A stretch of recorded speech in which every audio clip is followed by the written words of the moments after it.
ಒಂದಾನೊಂದು ಕಾಲದಲ್ಲಿ ಒಂದು ಹಳ್ಳಿಯಲ್ಲಿ ಒಬ್ಬ ಮೀನುಗಾರ ವಾಸಿಸುತ್ತಿದ್ದ. ಪ್ರತಿದಿನ ಕೆರೆಯಿಂದ ಮೀನು ಹಿಡಿದು ಮಾರಾಟ ಮಾಡಿ ಮನೆಗೆ ರೇಷನ್ ಖರೀದಿಸುತ್ತಿದ್ದರು.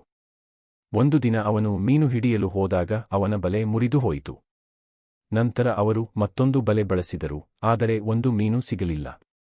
ಇಡೀ ದಿನ ಕಳೆದರೂ ಒಂದು ಮೀನು ಕೂಡ ಅವನ ಬಲೆಗೆ ಸಿಕ್ಕಿರಲಿಲ್ಲ. ಇಂದಿನ ಪಡಿತರವನ್ನು ಹೇಗೆ ಖರೀದಿಸುವುದು ಎಂದು ಆತಂಕಗೊಂಡರು.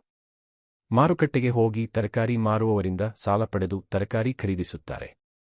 ಆ ತರಕಾರಿಗಳನ್ನು ಕೊಂಡು ಮನೆಗೆ ಹೋದಾಗ ಅವನ ಹೆಂಡತಿ, ಇವತ್ತು ಎಷ್ಟು ಮೀನು ಹಿಡಿದಿದ್ದೀಯಾ, ಹಾಗಾಗಿ ಇಂದು ಒಂದೇ ಒಂದು ಮೀನನ್ನು ಹಿಡಿಯಲು ಸಾಧ್ಯವಾಗಿಲ್ಲ ಎನ್ನುತ್ತಾರೆ ಮೀನುಗಾರರು. ಅವನ ಹೆಂಡತಿಗೆ ತುಂಬಾ ಕೋಪ ಬರುತ್ತದೆ. ಮರುದಿನ ಅವನು ಮತ್ತೆ ಮೀನುಗಾರಿಕೆಗೆ ಹೋಗುತ್ತಾನೆ. ಕಷ್ಟಪಟ್ಟು ಒಂದೇ ಒಂದು ಮೀನು ಸಿಗುತ್ತದೆ. ಆಮೇಲೆ ಮೀನು ಹಿಡಿದು ಮಾರಲು ಹೊರಟಾಗ ಒಬ್ಬ ಮುದುಕಿಯ ಪರಿಚಯವಾಗುತ್ತದೆ. ಅವಳು, ಬೆಳಿಗ್ಗೆ ಏನನ್ನೂ ತಿಂದಿಲ್ಲ, ಈ ಮೀನು ಕೊಡ್ತೀರಾ? ಬಹಳ ಹೊತ್ತು ಯೋಚಿಸಿದ ಸಾಹುಕಾರರು, ಪರವಾಗಿಲ್ಲ, ಮೀನನ್ನು ಇಟ್ಟುಕೊಳ್ಳಬಹುದು ಎನ್ನುತ್ತಾನೆ. ಅದಕ್ಕೆ ಪ್ರತಿಯಾಗಿ ಮುದುಕಿ ಚಿಕ್ಕ ಸಸಿಯನ್ನು ಕೊಟ್ಟು ಅದನ್ನು ತನ್ನ ಮನೆಯ ಮುಂದೆ ನೆಡಲು ಹೇಳುತ್ತಾಳೆ.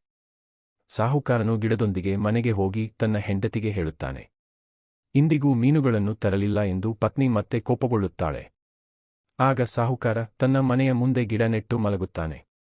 ಬೆಳಿಗ್ಗೆ ಎದ್ದ ಇಬ್ಬರೂ ನೋಡಿದಾಗ ಗಿಡ ಬೆಳೆದು ಬಂಗಾರದ ಹಣ್ಣುಗಳನ್ನು ಬಿಡುತ್ತದೆ. ಇದನ್ನು ನೋಡಿ ಇಬ್ಬರಿಗೂ ತುಂಬಾ ಸಂತೋಷವಾಗುತ್ತದೆ ಮತ್ತು ಅವರ ಎಲ್ಲಾ ತೊಂದರೆಗಳು ದೂರವಾಗುತ್ತವೆ.